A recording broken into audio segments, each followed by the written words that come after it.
Conditions en magasin, jeux vidéo interdits aux moins de 18 ans. Manu dans le 6-9. 6h, 9h30. Sur Énergie. Il est 8h32, dans une petite dizaine de minutes, c'est les sondages du matin. Pour 2% des gens, c'est le métier le plus sexy au monde. Oh. C'est pas beaucoup, 2%. Mais attention, vous faites un métier et vous vous dites, il est pas sexy. Ouais. Peut-être que c'est vous dont on parle. Et que ces 2% des gens vont venir vous voir aujourd'hui. J'en fais un peu trop. Ouais. On a écouté Calvin Harris, tout ça c'est après les infos.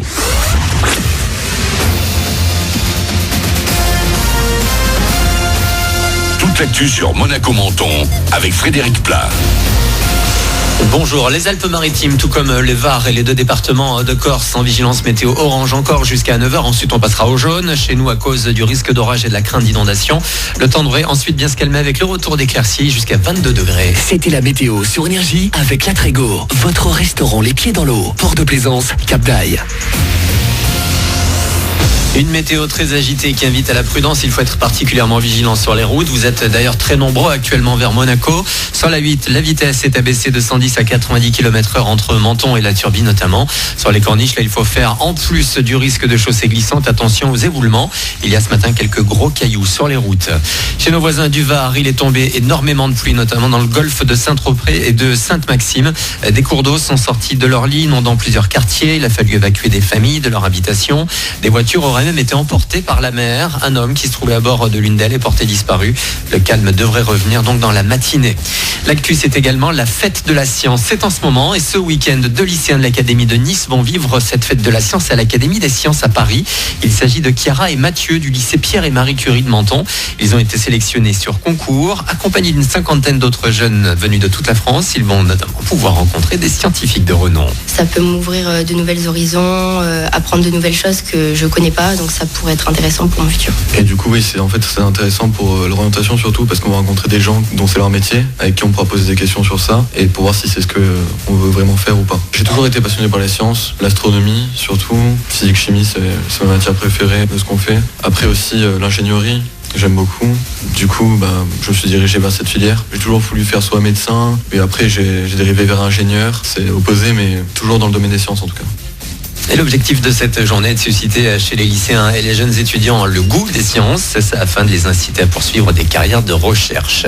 Contrairement aux idées reçues, le français se porte bien. C'est même la 5e langue la plus parlée au monde avec 300 millions d'adeptes à l'heure actuelle, plus 10% sur les 4 dernières années selon les chiffres officiels dévoilés hier. Devant nous, il y a le chinois, l'anglais, l'espagnol et l'arabe. Les perspectives sont bonnes grâce notamment au continent africain de plus en plus francophone. Avis aux fans de binge-watching légal, la fête de la VOD commence ce jeudi. 4 jours de promo sur la plupart des plateformes de vidéo à la demande. 2€ seulement la location, 5€ l'achat d'un film. Ça dure jusqu'à dimanche inclus. En ce moment, il y a par exemple le dernier Avengers ou encore Deadpool et Solo à l'affiche. L'an dernier, le marché de la VOD a explosé de plus de 30% en France.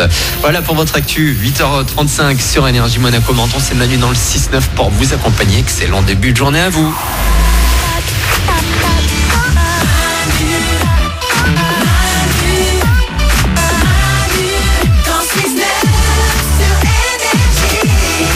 Est-ce que la taille du zizi compte?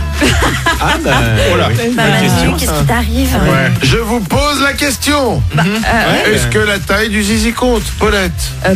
D'une certaine manière, oui. Si on part d'un zizi minuscule, Non, de base normale. d'une base normale, on accepte. Très bien. Isabelle? Manu, je suis désolée, je peux pas comparer, j'en ai connu qu'un dans toute ma vie. Mais il est fabuleux, mais je peux pas le comparer. Oh. Fabuleux, il a dit guirlande autour. Elle en parle comme d'une œuvre d'art. J'aimerais bien le voir du coup. Enfin, si c'est un Picasso, c'est chelou. Pourquoi je vous pose cette question? Parce que j'ai une étude sur la taille du zizi pour savoir si ça compte ou pas. Parce que souvent on dit, est-ce que la taille du zizi compte? Ouais.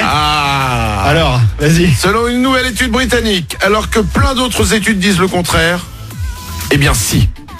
La taille du zizi compte. Pourquoi? Parce que les chercheurs ont découvert que plus le zizi est petit, moins un homme a de chances de réussir à faire un enfant. Ah ouais? Ah oui. Oui. Ils ont fait ça. Bah oui, pourquoi Glandu? Bah si, parce qu'il envoie les spermatozoïdes de moins loin. Eh ben, Tu vois, non mais c'est vrai. oui, c'est pas con. Bah oui. Ah ouais? Alors, ils expliquent que seulement 1 centimètre pourrait tout changer. Ouais. Et voilà. Glandu m'a l'air quand même bien calé sur le sujet. Ouais, non, C'est assez. je vais dire un truc.